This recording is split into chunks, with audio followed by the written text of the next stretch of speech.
All right, it's Monday morning now, and I need to find out from you what your intention is with regard to whether you are going to testify in this case. You have been granted immunity so that the privilege of self-incrimination is no longer relevant because the state can't use anything that you might say in answer to their questions or any other questions against you. And you have been instructed with the benefit of counsel as to the consequences if you don't testify. So I'm asking you now what your intention is. May I speak? You can answer my question, please. So you're under subpoena. The state intends to question you.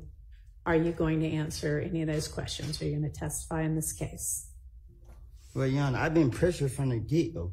You know what I mean? Like, even when I went to the meeting with Glenville, I have told him over and over and over and over.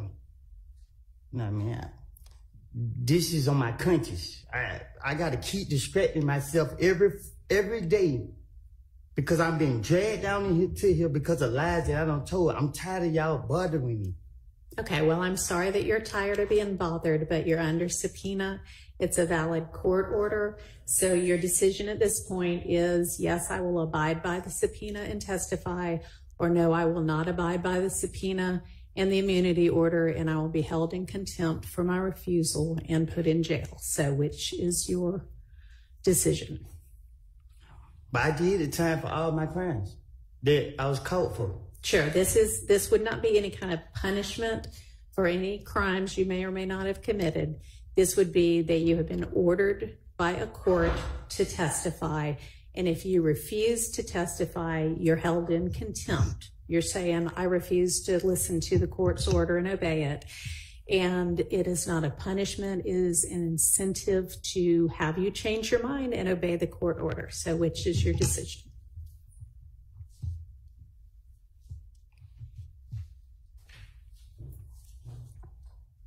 Can you explain it to me? So we talked about it. It's the same thing that Glenville doing to me? It is the same order that is still in control. You have a subpoena for your testimony. That is a court order. You also have a court order that says anything that you say can't be used against you other than if you get on the stand and lie and it amounts to perjury, you can be charged with that or with false statements. But if you refuse to testify altogether, when you're under a court order to do that, then that is considered contempt because you're saying, I don't care what the court has ordered, I'm not going to do it, and then you'll be put in jail through the end of this trial. Or until you decide, you know what, I think I will testify after all. So let me, Your Honor, I'm telling you to your face, you just said that something about it, they can lock me up for lying. I'm telling you to your face, this is all I do. And you're telling me that they can lock me up if I lie. But if I sit here and testify, so the E-way going to jail. No, not with regard to anything that you might testify to that might otherwise admit to a crime or admit to your involvement in a crime. That's what the immunity order does. And I'm sure Mr. Melnick has explained this to you, and I know I've explained it previously, but none of that is going to result in you being put in jail because they cannot use that evidence against you to prove any of those crimes that you might incriminate yourself about.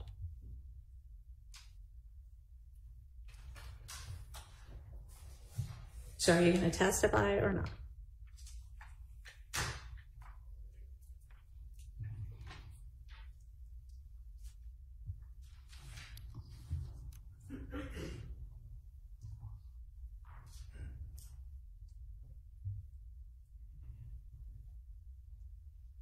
Do you want to talk to Mr. Melnick again? No? Okay.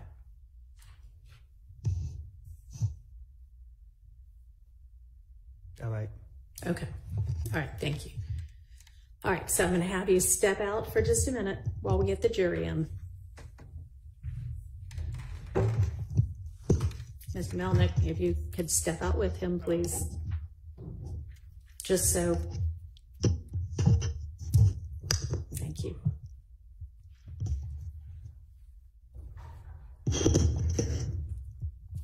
Yes, ma'am. I am. I was gonna see if anybody had anything to say first. Your Honor, I'm going to renew my motion for a mistrial based on coercion by Judge Glanville. This is based on the fact that Mr. Copeland, having now been properly instructed that he would only be incarcerated until the end of trial versus his instruction previously that he would be incarcerated forever. He's now deciding to testify. I think at this point, it demonstrates the coercion by Judge Glanville, so I'd like you to reconsider that. All right. I don't think it just demonstrates anything of the sort. I think it demonstrates that he's now been properly advised and he's making a decision anew. Thank you. Overruled. Yes. Housekeeping matter. Is the Harvey rule still under your guidance, still in effect? Okay. Yes, it is. Thank you. Okay. And so I'm going to have the jury out. I'm going to give them the 3 instructions that we just discussed. Then we'll have Mr. Copeland in. I'd like him resworn, and then you can pick up from whatever you want to do post 3 p.m. June 12th. And Your Honor, may I just step outside to see if Mr. Melnick has informed Mr. Copeland that there's going to be some testimony he's going to have to repeat. My interactions with Mr. Copeland, he'll get frustrated. Okay, you know what? Why don't you, instead of you going to talk to anybody, just can I have Mr. Melnick in again real fast? That's a good idea, though, to tell him that. I don't know if he's been told that or not. I don't think Mr. Melnick was in here this morning when we were discussing the directions or the instructions.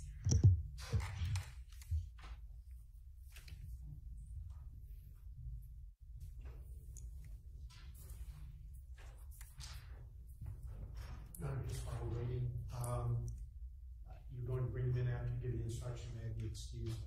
Certainly.